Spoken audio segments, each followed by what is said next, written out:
Assalamualaikum warahmatullahi wabarakatuh.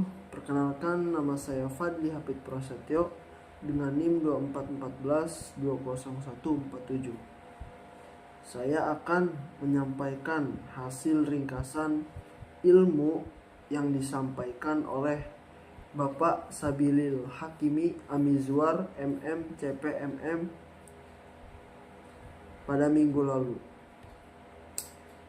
Yang pertama, menentukan tujuan keuangan. Pertama, tujuan. Apa yang kita capai secara finansial?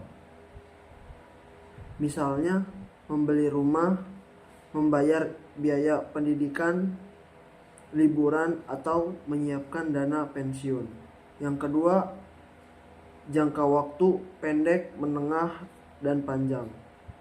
Kapan tujuan tersebut ingin dicapai? Yang pertama, ada jangka pendek, kurang dari 1 tahun. Contohnya, kita sebagai mahasiswa menabung untuk liburan. Yang kedua, ada jangka menengah, 1-5 tahun. Misalnya, kita ingin membeli kendaraan. Dan yang ketiga, ada jangka panjang, lebih dari 5 tahun, seperti membeli rumah atau dana pensiun. Yang ketiga, besar biaya.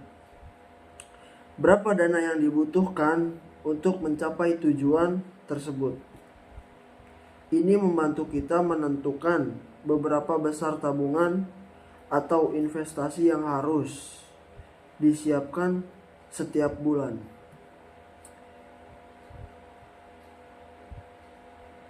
Dalam seminar Bapak Sabilil Hakimi Amizwar MMCPMM, beliau juga menerangkan kenapa inflasi terjadi, kata beliau.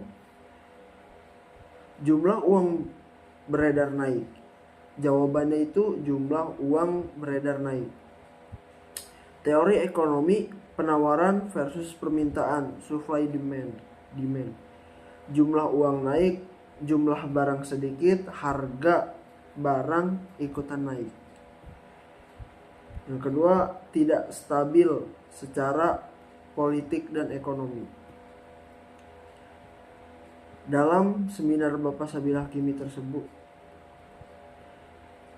beliau juga menerangkan hutang itu terbagi menjadi 2 macam. Yang pertama, produktif dan konsumtif. Contohnya, yang pertama produktif. Contohnya, pinjaman modal usaha. Yang kedua, kredit untuk membeli alat produksi. Yang ketiga, KPR untuk investasi properti. Dan adapun contoh dari konsumtif, yang pertama, kredit handphone baru. Kedua, kartu kredit untuk belanja. Yang ketiga, pinjaman untuk liburan. Beliau juga menerangkan takut berhutang, kata beliau. Banyak orang takut berhutang karena tidak mengerti aturan main yang baik dengan bijak dan benar. Padahal hutang bukan selalu hal yang buruk, selama kita mengelolanya dengan cara yang baik dan bijak. Adapun cara mengatasi ketakutan berhutang, yang pertama, memahami tujuan berhutang. Apakah untuk kebutuhan produktif atau konsumtif?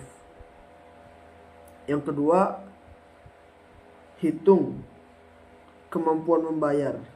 Jangan sampai cicilan melebihi 30% dari penghasilan. Itu bisa bahaya dan akan menyebabkan utang tidak akan beres, malah akan semakin menumpuk. Yang ketiga, disiplin membayar tepat waktu agar tidak menumpuk bunga atau denda.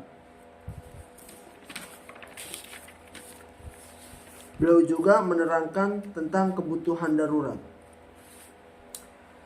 Dalam perencanaan keuangan, kita perlu mempersiapkan dana darurat untuk menghadapi tidak terduga. Kebutuhan darurat adalah pengeluaran yang harus segera ditangani. Karena jika ditunda bisa menimbulkan kerugian yang lebih besar. Adapun yang harus kita persiapkan dalam dana darurat ini adalah yang pertama, sakit yang tidak bisa ditunda, masuk UGD contohnya. Yang kedua, kecelakaan di jalan. Yang ketiga, pemutusan hubungan kerja atau bisa disebut PHK. Yang keempat, pernikahan kurang dari 1 tahun. Yang terakhir itu meninggal dunia. Mungkin hanya ini yang bisa saya sampaikan, kurang lebihnya mohon maaf. Wassalamualaikum warahmatullahi wabarakatuh.